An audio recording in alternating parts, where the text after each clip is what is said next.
Hi friends, நார்த்தங்காய் ஊறுகாய் தான் பார்க்க போகிறோம். டேஸ்ட்டு எல்லாம் சூப்பராக இருக்கும். ஒவ்வொரு விஷயமும் பார்த்து பக்குவமான முறையில் நானே என் கைப்பட எல்லாருக்கும் செஞ்சு கொடுத்துட்ருக்கேன். நார்த்தங்காயில் இவ்வளோ விஷயம் இருக்குது உங்களுக்கு தெரியுமான்னு தெரியாது. நோய் எதிர்ப்பு சக்தியை அதிகரித்து கொடுக்கும், கொலஸ்ட்ரால் பிரச்சனையை அப்படியே சரி பண்ணி கொடுக்கும், முக்கியமாக டைஜஷன் பிரச்சனையை சரி பண்ணிவிடும். இந்த வயதானவங்களாம் பார்த்தீங்கன்னா சாப்பிட்டா செமிக்கவே மாட்டேது, நெஞ்சிலே இருக்குதுன்னு சொல்லுவாங்க. அவங்களாம் கவலைப்பட வேணாம். நான் செய்கிற ஊறுகாய் லைட்டாக ஒரு பீஸ் மட்டும் சாப்பிட்டீங்கன்னா போதும், டைஜஷன் பிரச்சனை என்றைக்குமே வராது, சரியாயிடும். டைஜஷன் பிரச்சனையை சரி பண்ணி செரிமானத்தை உங்களுக்கு சரி பண்ணி கொடுக்கும். அவ்வளோ பெனிஃபிட்ஸ் இருக்குது இந்த நார்த்தங்காயில்.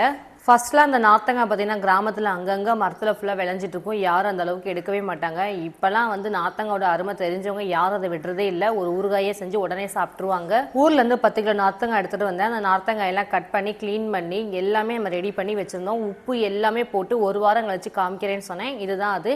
ஒரு வாரம் கழிச்சு அந்த நார்த்தங்காய் எப்படி இருக்குன்னு பாருங்கள். அந்த உப்பில் ஊறி நமக்கு அந்த தண்ணி எல்லாம் சுத்தமாக ட்ரை ஆகிடும். இந்த மாதிரி இருக்கும்போது தான் நம்ம ஊறுகாவே செய்ய முடியும். இந்த ஊறுகாய் பார்த்தீங்கன்னா லைட்டாக கையில் நீங்கள் எடுத்து பார்க்கும்போது அப்படியே சாஃப்டாக இருக்கும் அந்த தோல். இந்த மாதிரி இருந்தால் தான் நம்ம வேக வச்சு எடுக்கும்போது ஊறுகாய் நல்லா டேஸ்ட்டாக வரும். பர்ஃபெக்டாக நார்த்தங்காய் எல்லாமே உப்புல ஊறி ரெடி ஆகிடுச்சு. நெக்ஸ்ட் ஊறுகாய் செய்ய ஸ்டார்ட் பண்ணிடலாம். அஸ் யூஷுவல் ஊறுகாய் நம்ம எப்படி பண்ணுவோமோ அதே மாதிரி தான். ஆனா ஒவ்வொரு ஊறுகாய் ஒவ்வொரு மாதிரி மெத்தட்ல செய்வோம். ஃபுல் வீடியோஸ் வேணா மேல இருக்க பிளே பட்டனை கிளிக் பண்ணி பாருங்க.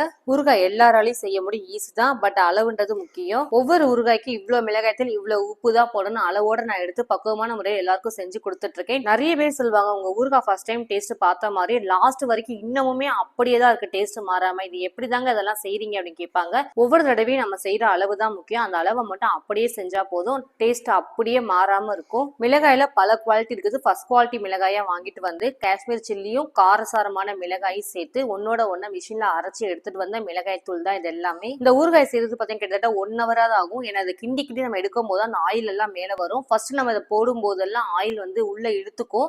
அதுக்கப்புறம் நமக்கு ஆயில் எல்லாம் வெளியில கொடுக்க ஆரம்பிக்கும். அப்பதான் ஊறுகாய் ரெடி ஆயிடுச்சுன்னு அர்த்தம். அது வரைக்கும் அந்த ஊறுகாய் 1 hour சரி 1.5 மணி நேரம் சரி கிண்டிக்கிட்டே இருக்கணும். இந்த மாதிரிலாம் பார்த்து ஒவ்வொரு விஷயம் செய்யறதுனாலதான் என்கிட்ட ஊறுகாய் டேஸ்டா இருக்கு நிறைய பேர் வாங்கிட்டு இருக்காங்க. அது காரணம் நான் செய்யற பக்குவமும் ஒண்ணு. அதே மாதிரி நிறைய பேர் சொல்லுவாங்க எல்லாமே டீட்டெயிலாக வீடியோவாக கொடுத்துறீங்க, எப்படி உங்ககிட்ட ஊறுகாய்லாம் சேல் ஆகுதுன்னு.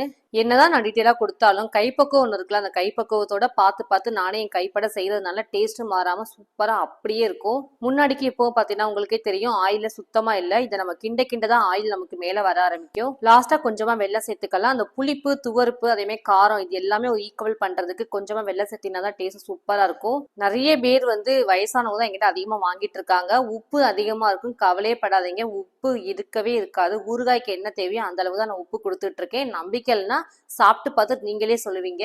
அப்புறம் என்னங்க, ஸ்கிரீன்ல தெரிய நம்பருக்கு ஒரே ஒரு டெக்ஸ்ட் மெசேஜ் மட்டும் பண்ணி எந்த ஒரு நாள் சரி கொரியர் சர்வீஸ் பண்ணி தரோம். டக்குன்னு ஆர்டர் பண்ணி வாங்கிக்கோங்க. சீக்கிரம் ஆர்டர் பண்ணிடுங்க, காலியாயிட போது. பாய்.